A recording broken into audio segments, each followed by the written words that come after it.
I think of like the signs that I need to start investigating having an execution partner.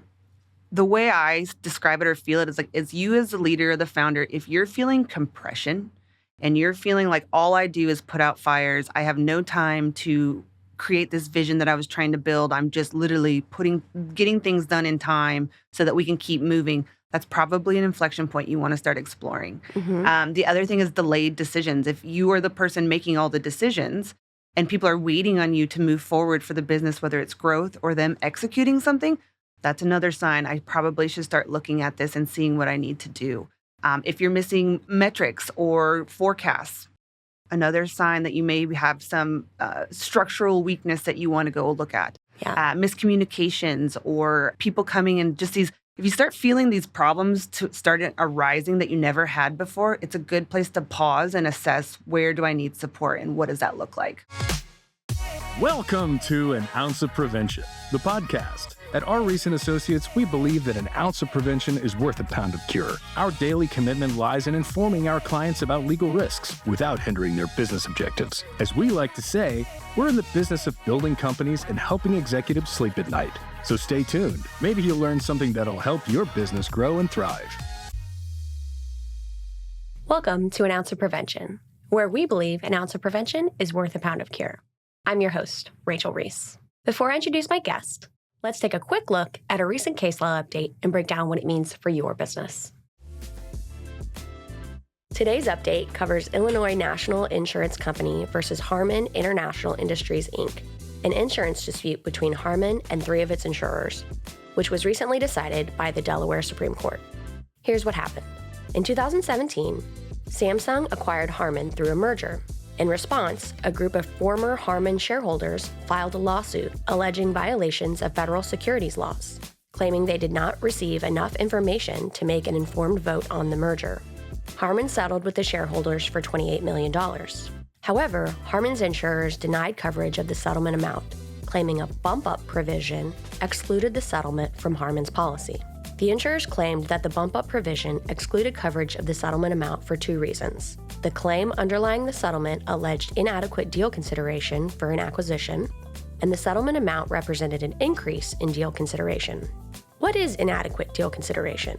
Inadequate deal consideration refers to a situation where the price offered in a transaction, such as a merger, acquisition, or asset transfer, is insufficient or unfair in relation to the value of the entity or assets being acquired. An increase in deal consideration occurs when the value offered to shareholders in exchange for their interests in a transaction is enhanced. The trial court concluded the settlement amount did not represent an effective increase in deal consideration and concluded the $28 million was covered by Harman's policy. The insurers appealed. The issue on appeal was whether the $28 million settlement constituted an increase in deal consideration and was therefore excluded by the bump-up provision. The insurers argued 2 claims. First, the bump-up provision required only that a claim allege inadequate consideration. And second, when determining an increase in deal consideration, the court must look toward the overall result of the settlement, rather than whether the settlement was for the actual purpose of increasing the deal consideration. In response, Harman argued the bump-up provision did not apply because the settlement amount did not represent an increase in deal consideration, as the settlement amount rose from a securities claim that Harman deprived the shareholders of the ability to cast an informed vote on the merger, rather than from an increase in deal consideration. The court held that the bump-up provision did not exclude the settlement amount from the policy's coverage. When analyzing the bump-up provision, the analysis required 2 steps. First, determining whether the underlying claim alleged inadequate deal consideration, and if so, whether the settlement amount represented an increase in that consideration. Both requirements had to be met for the bump-up provision to apply. First, the court found that the shareholders claimed they were deprived of their full value of their shares due to inadequate information from Harman, and that was sufficient to satisfy the first step.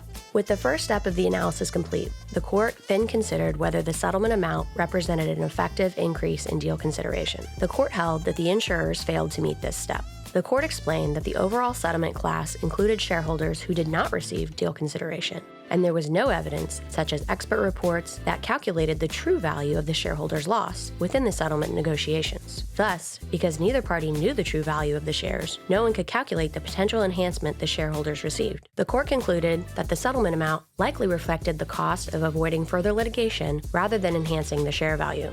In conclusion, the Delaware Supreme Court affirmed the trial court's judgment, holding that the bump-up provision did not preclude coverage of the $28 million settlement. The court found that while the underlying claim alleged inadequate consideration, the insurers failed to prove that the settlement represented an increase in deal consideration. So why does this matter? When you are litigating, there's a lot going on. If you expect your settlement to be covered by insurance, you must understand exactly what your policy includes and what it excludes, and draft your settlement accordingly. This responsibility usually falls on in-house counsel, who is monitoring your litigation. If you don't have in-house counsel, RRNA offers an effective solution for monitoring your litigation and making sure that your settlement fits within the coverage of your insurance policy. That's all for today. I'd like to thank Frances Warden, a law clerk in our Denver office, for her help on this update. Today we're joined by Kate Heiken, founder of Wayfinder Energy, a company she built to help leaders navigate complexity with clarity and confidence.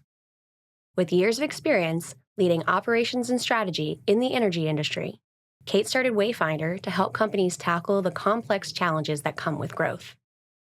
She brings deep expertise in execution, leadership, and operational strategy, and is here to share her insights with us today. And I think this is going to be a great conversation because our firm recently went through this transition, and I know she's got a lot of insights to share. I'm so glad you're here. Happy to be here. Thanks for having me. Yeah, thanks for coming. Okay, so Wayfinder Energy. Yeah. Such a cool concept. I'm so excited to talk about it. But before we do that, I think it's important to let people know your background, how you got into this, and how you decided to make the pivot. So I built my career on the high-stakes trenches of the energy sector, where mistakes cost millions and execution determined your survival. Through that, I came from the operator side and moved into the management of over $450 million and overseeing just nearly $2 billion of capital execution. Through that experience, what I noticed was there is a lot of places where great ideas fail because they just don't have the discipline execution. So I founded absolutely. I founded Wayfinder as a way to bring that precision of delivering 50% rate of return on investments, 20% execution acceleration in a capital-intensive environment to growth stage companies where they need structure or they need alignment and an execution engine to drive and scale. But when you're in that growth stage, you may not necessarily have the G&A to hire somebody full-time to do this, or maybe you don't even realize yet that you need it, right? Absolutely. Because execution is so important. And without execution, like you said, these great ideas go to die, right? It creates almost like a bottleneck. Yes. The two bottlenecks that I see that execution can create in an organization is one, like the vision and the founder and where their capacity is. The best way to describe it is, say you're going to build a shed-sized playhouse for your kids, right? Okay. You go out, you can do a door, you can do a window, flooring, sheetrock, a little bit electrical, so there's a light switch because kids always like light switches. Comes out great, right? Then your neighbor's like, hey, can you build me one but a little bit bigger because I have more kids? You're like, sure, I can expand to that. That's the same skill set, just a little larger. So you have maybe 2 light switches and 2 more windows and 1 door. Then the neighbor across the road says, hey, can you build me one for my teenagers, but I need a bathroom because I want them out there all weekend and I don't want to mess with them. So you think, well, I just have to add plumbing to it. That's not too much of an extension. Go and build that. And then you got somebody coming to you saying, hey, can you build me a casita, like a mother-in-law suite? I need a kitchen, I need HVAC, I need plumbing. It's not a huge step from where you just were, but now you've completely overgrown your capacity in your technical domain because you've got to pull in HVAC system, plumbing, probably code and things like that. So that expansion, when you feel that as a founder, that's kind of an inflection point for you to start thinking about, is this creating a bottleneck for me? Because it takes me time to go learn that stuff in order to go execute. The other place I see it is when you're growing and there's no infrastructure being built for your teams. Right. So I think of it as, if I kick an anthill, ants move, but there's really no intention behind their movement. They're just kind of in survival mode. A lot of people think that movement equals progress. It doesn't, right? Or busyness equals progression. Think about when you see ants and they're working together and they're hauling something that is 10 to 50 times their size and they're moving in a direction with intent because they know they're going to eat or whatever they're doing with this movement, they're going to build their home. Yeah, that is the kind of, that's the kind of infrastructure you want in your organization so you can continue to grow and scale. So if you don't have that and you just have movement, you've created a bottleneck for yourself as you grow. Yeah, I love that analogy. And that's what the COO does, right? Yep. Whether they are full-time or on a consulting basis, they're the man with the plan, or the woman with the plan, I should say. There are a lot of misconceptions about what a COO does for you, and I think it leads people to be almost in fear of bringing one on. Can you tell us a little bit more about that? Absolutely. So when I think about it, titles can be a lot of different things depending on the strategy of the business, what the business entails. I've heard things, chief commercial officer, COO, COCO, CBO, all kinds of things. But ultimately, when you strip that all away, what it is an execution partner. Yeah. You need someone to help you execute. So when I think about, we'll use COO just because that's probably the most normal terminology that people think about. But a CEO and a COO are very different. They do very different things. And they should be different. They should be. Do not hire someone who's just like you. No, you don't want that at all. How I break it down is your CEO is your visionary, your direction. It's a boat with a rudder. Your COO is the execution partner that has the engine that drives your boat in the direction that you want your business to go. Mm-hmm. They're very different, right? They're not going to be the same side of things. So, but you need both. You need both, and you want to have kind of a counterbalance too. If the founder or CEO is really visionary and has a lot of dream in them, you want a little bit of an anchor to that, so that you counterbalance some of that in the business decisions that you make. Absolutely, and we, like I said earlier, we just hired our COO, and couldn't be more different than me, right? And our biggest thing, it's so funny, is I'm like, hurry up. And he's like, slow down. Yeah. Yeah, you need that counterbalance in order to make the right decisions for the business and really get it to where you want to go. Yeah. I think about things like, what does a COO do? And I'll use a few examples. So like a construction company, right? A COO is going to come in and put in operational structures. So as you grow and you add new people, you may have had very talented people before that were in sync with what they did and it was uniform. Now you're adding new people. You need to create a playbook so that you don't erode the quality of service or product that you're providing. They'll look at financial discipline. What is your bid to execution timing? What is your billing rate? What are your margins? Did you miss your forecast in your bid? And now you're having to eat some of that cost and, measuring that. So not only do you put in an organizational architecture, you also want to create a way to measure it so that you can see KPIs and where you're going. So what you're saying is, how do we take the good things that we were doing before that got us to this point, replicate it with new people so that we can grow, but also measure and make sure that it is doing what we think it's doing? Absolutely. Yeah. The repeatability is where you're de-risking your whole operations because it's a standard. It's something that people can depend on and it builds trust. So you want to have processes that allow you to have that repeatability.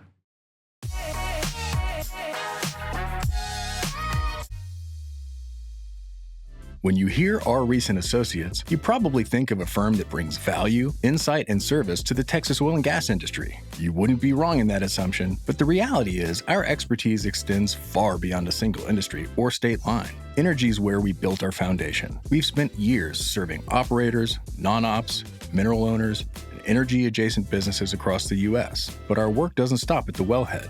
Today, it extends to renewables, water management, and energy tech. It supports companies as they scale, restructure, raise capital, or navigate mergers and acquisitions. And beyond energy, we work with manufacturing and industrial clients both domestically and internationally. Our expertise spans the full spectrum of business challenges, contracts, corporate governance, private fund formation, SEC compliance, and complex debt and restructuring. As those businesses evolve, so does our role. And this year, we've expanded again. Our RNA now offers commercial real estate practice led by our Dallas office, and a dedicated estate planning practice headed up by our Denver team. These additions reflect how we think about client needs, because they don't exist in silos, but span industries, borders, and all stages of growth. So if you assumed RRNA was just a Texas oil and gas firm, think again. We're business-minded attorneys first, with the experience and perspective to support companies and industries across the globe, wherever they grow. To explore what RRNA can do for you, send us an email at podcast@rreeselaw.com.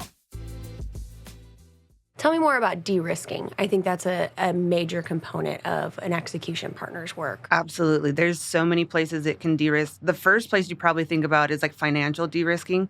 if you see what you're doing and you're measuring what you're doing, you can see the blind spots, you can see the holes, you can see where you're leaking capital. If you're just flying by the seat of your pants and going because you're too busy to like put it on paper, you're going to miss huge erosions of your capital. And you're surprised. Yes. Right? I mean, you're not getting your financials day of, it's a month later, and you're like, what happened? Exactly. So that's a great place you can de-risk your operation and your execution. The other piece that a lot of people don't think about, which is kind of in your wheelhouse, is the legal side of things. When you have good housekeeping and good record keeping and good processes in place that are documented and well documented, if something were to happen or some sort of lawsuit was to be filed, you have a leg to stand on and you can show your intent and what you did versus, oh, we just did this project and, there was nothing there. Or even contractually, you can show that intent and have a way to defend what you did. Right. It's not, well, everybody knows it and this is how we've always done it. And, that it's just how it's done. That's not really going to hold up well. No, it's not. And so I think that's the other piece that people don't think about, especially CEOs as they're growing, is you want to de-risk that litigation side as much as possible because it happens. It's the nature of the environment that we're in right now. So having any way to have that. And I think about it when I go to someone's house and it's clean and tidy, I have a different impression of somebody than if I go to their house and it's cluttered and not as tidy, which I'm that person. So, but having that all put together and having your house in order on your business, I think is the most powerful tool you can have on the litigation side.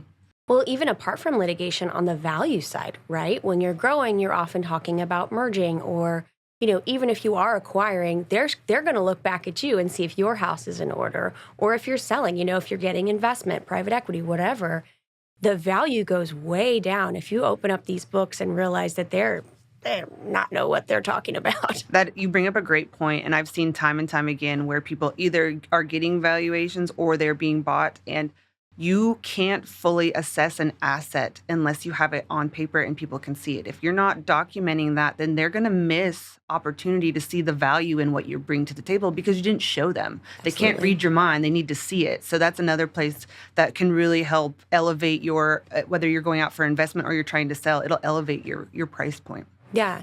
And even before that, I think that there is definitely an inflection point in the founder's journey. And, like I said, I recently went through this where, if you're experiencing this, you kind of know it, right? Even if you don't know what the solution is, I think it's a point that everybody comes to if they're lucky, right? If they're growing. That's way before valuation. It's way before even investors.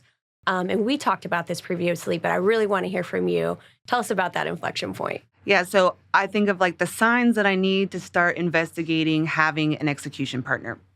The way I describe it or feel it is like, as you as the leader or the founder, if you're feeling compression and you're feeling like all I do is put out fires, I have no time to create this vision that I was trying to build. I'm just literally getting things done in time so that we can keep moving. That's probably an inflection point you want to start exploring. The other thing is delayed decisions. If you are the person making all the decisions, and people are waiting on you to move forward for the business, whether it's growth or them executing something, that's another sign I probably should start looking at this and seeing what I need to do. If you're missing metrics or forecasts, another sign that you may have some structural weakness that you want to go look at. Miscommunications or people coming in just these. If you start feeling these problems to start arising that you never had before, it's a good place to pause and assess where do I need support and what does that look like? Yeah, absolutely. And look, these are good problems, right? It means that you're busy. It means that you're growing, but you could grow a lot faster with some help.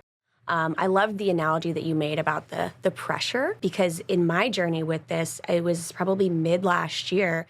And at that point, it was probably already too late, right? I should have realized this long before. But I was telling people, I feel like I'm in a chrysalis, right? Yeah. And I know that something amazing is on the other side of this. I don't know how to get out of it. And I feel so much pressure and I feel confined and I don't know what to do. Yeah. Right?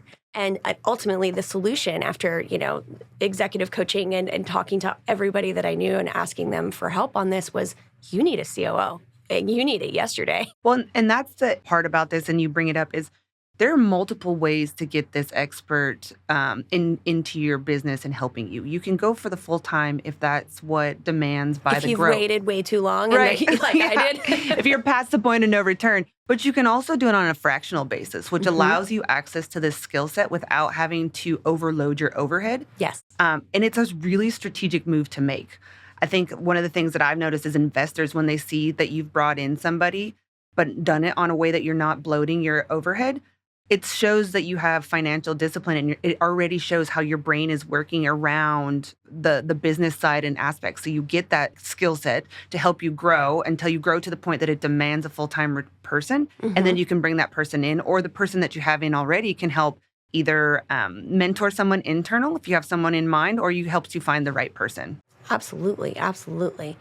And look, like you said, sometimes full-time makes sense, sometimes fractional makes sense, but even outside of timing-wise, there are other reasons that you might go fractional, right? If you are looking to get private equity investment, let's say, they've got a time horizon and they don't want a lot of G&A, or they might have folks on their end that will do that for you, and they don't want to have to come in and let that full-time person go. Yep. So it's really about what your plans are. Absolutely. And I think the other thing to think about and I frame this as somebody who's going to try to get investment in capital, because that's usually what's needed to grow.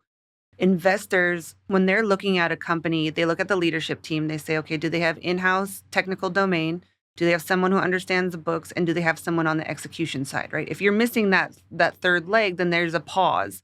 How are they going to do this? A great vision, but how are they going to execute it? How are they going to get it to the finish line? Right. The other piece that helps is, and we've talked about this too, is as the CEO and you have a COO, you're now able to decouple some of the authority and decision-making. Investors don't want to invest in a company that is leadership dependent. If the CEO cannot leave for 2 weeks and the company continue to progress forward, it's a red flag. You have a problem. So you have a single point of failure is what you have. Yes, absolutely. So you want to create structure, infrastructure, even in the leadership at the highest level, in order to progress your business forward. And that's what you all do, right? Yeah. So tell us more about Wayfinder Energy. Yeah, so my approach is coming in and first and foremost having to understand the challenges, right? What are the perceived bottlenecks from the leadership side, but also going and talking to the people who are executing the operational piece, if that's it, and understanding every angle of what the bottleneck could be. Okay. And approaching it with curiosity. Takes a couple days just to kind of get a feel for what the terrain is. Yeah. Once you understand that, you want to also understand what is the desired result. What are you trying to get to? What is your short-term and long-term goals? And then me being an engineer by background, I like to reverse engineer a roadmap back to where you are. So here's where we want to go. Write the process of what it takes to get there. So say you want $1 million ARR on your books by the end of Q2. Okay, great. You're going to need this many contracts. In order to do that, I need this many people. In order to do this many people, I have to grow this much. In order to do that, I need to have this kind of resource. So you kind of back engineer to, okay, this is where I'm at today. And now I've roadmapped myself all the way to the end result. Which is the thing that, in my experience, the visionary has the hardest problem with, right? Yep. They're like, I know where I want to go. I can maybe point to a couple of steps along the way, but there's no way I'm going to reverse engineer it to today. Nor do they like doing it. It's not their brain. That's not the part of the brain that is the most valuable to the ecosystem that you're creating at the business. The other thing that we like to do, or I like to do, is map it. I like to put it on paper. Most people think they understand their processes until you ask them to document it. And then there's pieces on it where they have no idea how it got from here to here, or who's involved. So putting it on paper creates transparency. It creates visibility so you can see if you have blind spots. It also allows third party or other people to come in and quickly understand how they play a role in the ultimate system. So documenting it is really important. And then when you document these processes or systems is to put the strategic intent on there. Yeah. So many people are like, we're doing this process. And then 6 months later, because things evolve very quickly, why are we doing this again? Right. And you've been wasting time and energy on something that you probably could have changed 4 months ago once you evolved. So making sure that you have that strategic intent so everybody knows, why am I doing this? Yeah. How do I play a piece into this ultimate goal, which it's the why, right? Why? How am I playing a piece in that? And is there something that we can do better because this is the goal and we don't need this part, or I don't need that part. So that's... Well, once you understand the intent, you can better inform the process, right? Absolutely. Because if you're just coming in, cold, you don't have no idea why people are doing that. Most of the time you're like, what is this? Why are we doing this, right? Yep. And so then the last piece of how I come in and help is metrics, right? You have to measure things to know where you've come and where you're going and maybe where there's issues. For me, I love to celebrate wins, and you can't see them if you don't measure yourself. Mm-hmm. And they don't have to be super analytical. It just depends on what your goal is. Like, have strategic KPIs that are moving you towards your ultimate goal of revenue generation, or, whatever that may be for the business. You need to, again, back engineer those KPIs so everybody's moving like the ants towards what you want in order to capitalize on the ultimate goal. Well, KPIs are so important as well, because the ultimate goal may not even be this year, right? And so you need people to stay energized, to understand that the things that they are doing are moving in the right direction, even though they may seem like small or incremental, especially at first. We've recently started implementing KPIs, and it's so funny how it's almost like pulling teeth at first to be like, tell me what you're working on. Tell me how, this contributes. They're like, no, this is great. That's exactly what you should be doing. I'm so glad you did that, you know? I think transparency to understand how your day-to-day is important. Like that allows you to feel needed and valued, right? Exactly. And that's all that we want to show is the value that you're creating in your role or your position within the organization that's moving us towards our ultimate goal. Like that's important. And when people feel valued, they do incredible work. But if they don't realize what they're doing, sometimes they think it's too small. And you're like, no, this is actually a big piece of what we're doing, and here's why. But you have to create that roadmap for them so they can understand it, right? Absolutely. Otherwise, it feels like, meaningless tasks or pushing paper, and you're like, no, please, this is important. Yeah, absolutely. And then kind of to boil everything down, if you take one thing away from this podcast, I kind of see it as an equation that a good friend of mine introduced me to, but it's performance equals potential minus interference. Oh, I love that. And so as a COO or the execution expert, your role is to eliminate as much interference, friction of that system as possible. The visionary and the direction and culture, that's going to be in your potential, and then you drive your performance. So you erase that interference, the possibilities are endless. So that's really what an execution partner does for you. That's fantastic. Well, I think that was a great final thought, but if you have any other final thoughts or anything you want to add, I'm all ears. Execution is not just support, it's a strategy. It creates, discipline. Execution creates reliability. Reliability creates trust. Trust creates and attracts capital, and a capital allows you to grow the way you want to. So it's an incredible strategic element to pull if you need to as you're growing your company and business. But it's often the one that, especially on the visionary side, we forget about. Yeah. Well, thanks for coming on the podcast today. Thanks for having me. It was great. Great. The information and material in this episode is general information about our practice and firm and is for educational and informational purposes only. This information does not offer specific legal advice, and the use of this information does not create an attorney-client relationship with RRNA or any of its attorneys. The information in this episode, or any episode of An Ounce of Prevention, should not be considered legal advice, and persons should not act upon this information without first engaging professional legal counsel. Thank you for listening to An Ounce of Prevention, presented by R. Reese and Associates. If you found this episode informative, subscribe to, rate, and review our podcast on Spotify, Apple Podcasts, YouTube, or wherever you listen to stay up to date with future episodes, case law updates, and breaking news. If you have any questions or are interested in learning what RRNA's outsourced legal department can do for your company, reach out to us at podcast@rreselaw.com. That's podcast@rreselaw.com. Follow us on LinkedIn or call 832-831-2289.